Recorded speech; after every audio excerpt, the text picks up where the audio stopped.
Hey YouTube, welcome back to my channel. Yes, I am back with another one. Hopefully I'll be back to my old schedule in no time. It seems as though Meghan and Harry are coming under fire again, and a lot of people are perceiving their latest actions, especially them leaving, as a declaration of war on the rest of the royal firm, which is exactly that. Their latest installment, especially their message about I am my mother, I am our mother's son, blah blah blah blah blah, has been depicted as a declaration of war. In my personal viewpoint, I do see it as that. It was a direct attack on Prince Charles.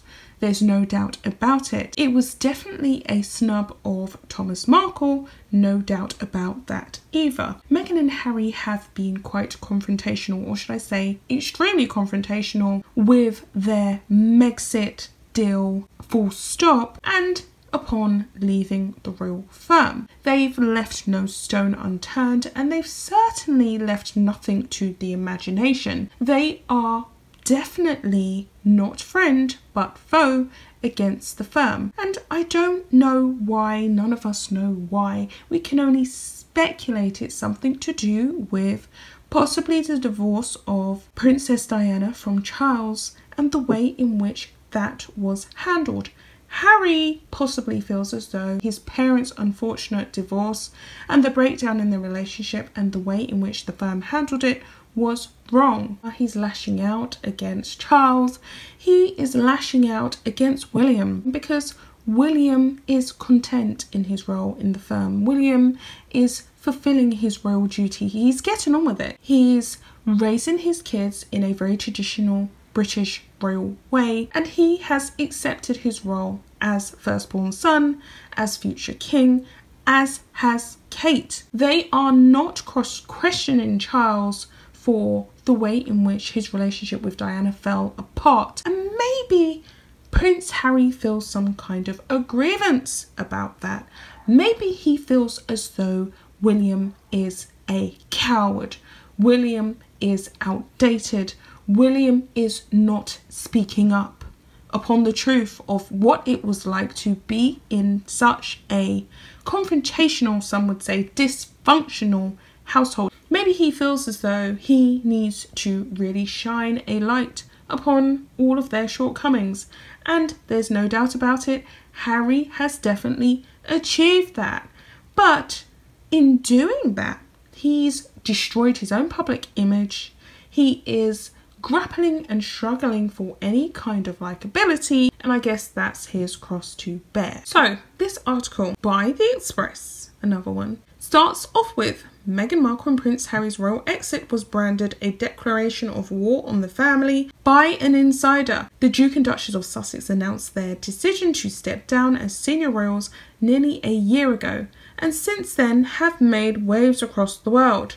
Royal family members were said to be hurt by their decision and how they released their statement without running it by the Queen or Prince Charles. This was a clear break from protocol and resulted in the emergency Sandringham summit, where details of the couple's plan were hashed out. They officially stepped back from duties at the end of March, while the Queen said she supports her grandson's decision to carve out a new progressive role. Royal sources have suggested it was taken as a declaration of war. One said the statement was not cleared with everyone. It breaks all protocol.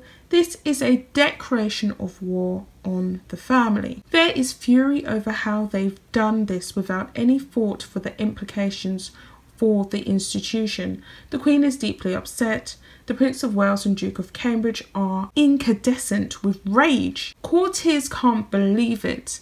There are so many unanswered questions, but they have just up and done it without a thought for anyone else. Well, Meghan and Harry are selfish, they're self-centered, and they're self-serving. And that's why it really irks me. It irritates me, the concept of them talking about charity work and saving the world and feeding children. They wouldn't ever really acknowledge these people if there wasn't money involved. It's all about money. They are the epitome of snooty uptight royals. They are so detached from the real world that it is cringeworthy and nauseating. Extremely nauseating and irritating, to say the least. But I digress. I will carry on. The source told The Sun Harry and Meghan have exiled themselves from the royal family. Shortly after the couple's announcement, Buckingham Palace released a short statement. It read, "Discussions with the Duke and Duchess of Sussex are at an early stage. We understand their desire to take a different approach, but these are complicated issues that will take time to work through." In their statement, Meghan and Harry said they will be splitting their time between the UK and North America. That was a lie. It was a complete lie. They don't live in Canada anymore. They're now in California. So it continues on. They added that they will work to become financially independent. Since officially stepping down, the couple moved to Canada briefly before settling in California. They lived in their friend Tyler Perry's LA mansion for several months before buying their own $14 million mansion home in Santa Barbara. Amongst their efforts to earn their own money, they have signed a lucrative deal with Netflix to produce programs, which is estimated to be worth around $100 million. They have also started a podcast with Spotify and are launching their own non-profit organisation, the Archwell Foundation, which is going to be purely profit, let's face it. As well as this, they have been raising their 1-year-old son Archie, etc, etc. Due to the pandemic, they have not been back to the UK since leaving for North America, but it is believed they will be spending an extended period back across the Atlantic when restrictions are lifted. I struggle to see that. I think Harry will come back. Obviously, he has to come back for his review, the Megxit deal review, which Megxit couldn't be bothered to attend. Let's face it, she was getting bunion surgery in Canada. But I don't think they will be hanging around or knocking about on UK shores for an extended period of time. I could be wrong.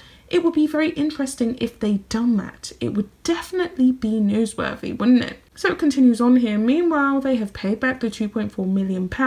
I don't believe that, but this is what they're telling us from the sovereign grant, which paid for their renovations at Frogmore House. However, Eugenie and her husband, Jack Brooksbank, were only there for around 6 weeks, and this is regarding Eugenie's brief habitation of Frogmore Cottage, because we know that she moved in, then she moved out. She's expecting her first child. Why would she move in and then move out?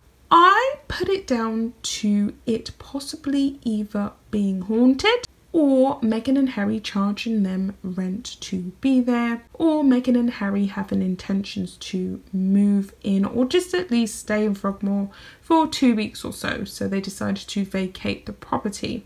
I'm not really sure, but I think possibly Frogmore Cottage could have been haunted.